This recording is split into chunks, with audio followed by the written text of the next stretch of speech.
Bir de adam konтакт болгон адам калбаш керек. Ооруга чалдыккан адам калбаш керек. Бизде ошондо ишенич болот. Эгерде биз баарын тактабай туруп, бул абалдан чыгарабыз десек, кайра бул оору чыкса, экинчи жолу кайра кайталана албайт мындай процесс. Кайра өзгөчө абал кийирип жүрө бергенде мамлекет аны көтөрө албайт, экономика көтөрө албайт. Ошон үчүн азыркы кийирген абалды пайдаланып, максималдуу түрдө иш-чараны баарын бүтүргүлө.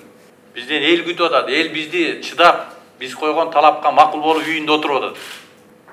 Ошон үчүн бул вирустан баардыгыбыз чогулуп, ынтымак менен гана чыга турганыбызды, тартипти сактап гана чыга турганыбызды баардыгыбыз түшүнүп, ушундай бир талаптарга жооп берип атабыз баардыгыбыз деп.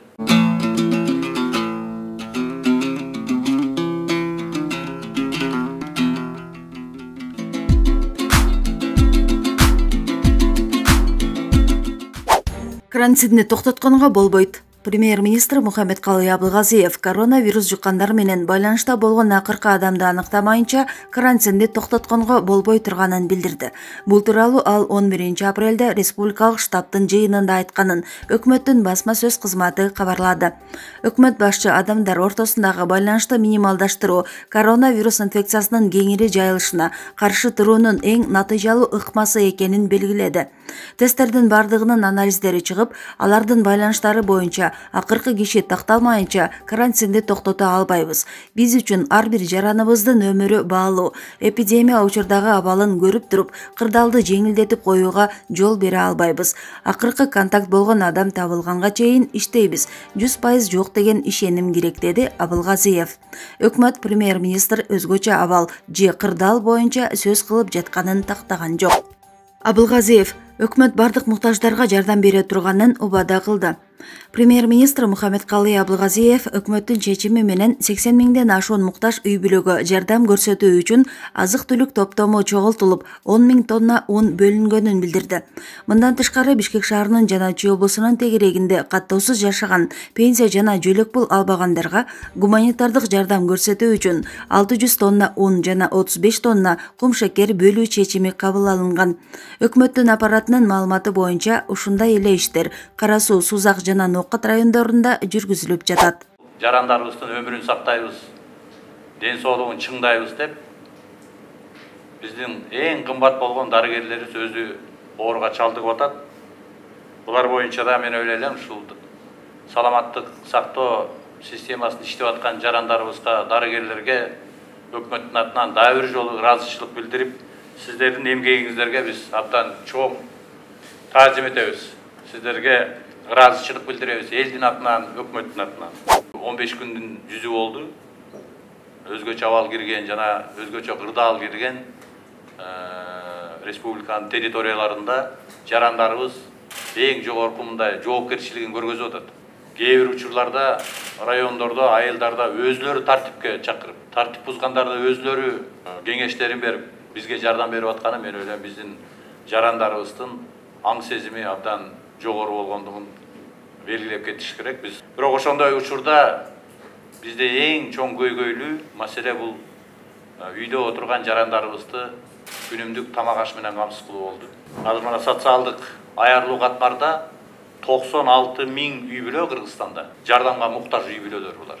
Андан тышкары официалдуу түрдө бизде расмий түрдө 78 миң адам жумушсуз болуп эсептелет. Буларды сөзсүз түрдө биз социалдык колдоого эң биринчи тамак аш менен камсыз кылыш керек.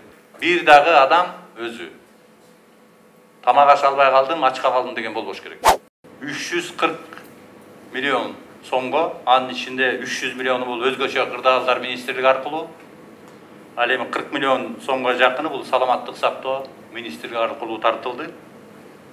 Бүгүнкү күндө 300 ошол 40 миллион сомдун 183 миллион 395 миң сому жумшалды. Ал кайсы максаттарга жумшалды? Ошол обсервацияларды уюштуруу, жатаканаларды даярдоо, жарандарыбызды чет мамлекеттен алып келүү, жетишпеген дары-дармектерди, актайын кийимдерди сатып алуу, мындан тышкары бүткүл дүйнөлүк банк аркылуу дагы 9 миллион доллардай акча каражат ушул жакка каралып, бүгүнкү күндө акча каражаттары жетиштүү, бардык иш-чаралар бүттү, муну да биз өзүбүз колдонобуз. Бизде 675 миң пенсионер бар Кыргызстанда. Кээ бирлери ден соолугуна жараша эшикке чыгып, банктардан акчаларын ала албаган учурлар болуп атат. Ушулардын баарын тең уюштуруп, каалаган учурда ала тургандай шарттар түзүшүбүз керек. Ар бир пенсионерибиздин жана жөлөк пул алуучу жарандарыбыздын акыбалын билишибиз керек. Алар пенсияны, жөлөк пулдарды кайра тамак аш алганга жумшайт, дары-дармек алганга жумшайт. Булардын баарын шартын түзүп бергенге күч аракеттердин баарын жумшайлы.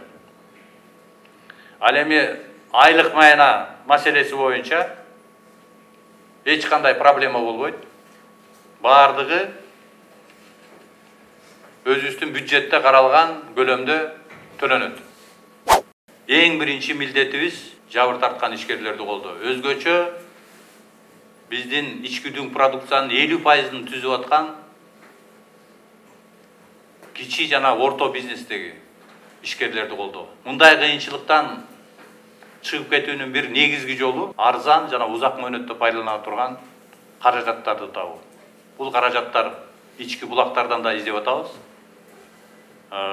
Экинчиси ошо тышкы булактардан арзан алып келип, анан кредиттик бир линияларды ачып, ошо менен биздин ишкерлерибиз өзүнүн ишин кайра калыбына келтирип, кредиттердин кийин төгүп, кайра жумушчу орундарын калыбына келтирип, өзлөрүнүн ишин улантыш керек деген ойдобуз. Эч качан мамлекет сиздерди жалгыз калтырып, өзүңүздөрдүн бизнесиңерди талкалатканга жол бербейбиз. Мунун баарын тең мынакей урматтуу президентибиз дагы чоң иштерди алып барып атат, өкмөт дагы алып барып атат.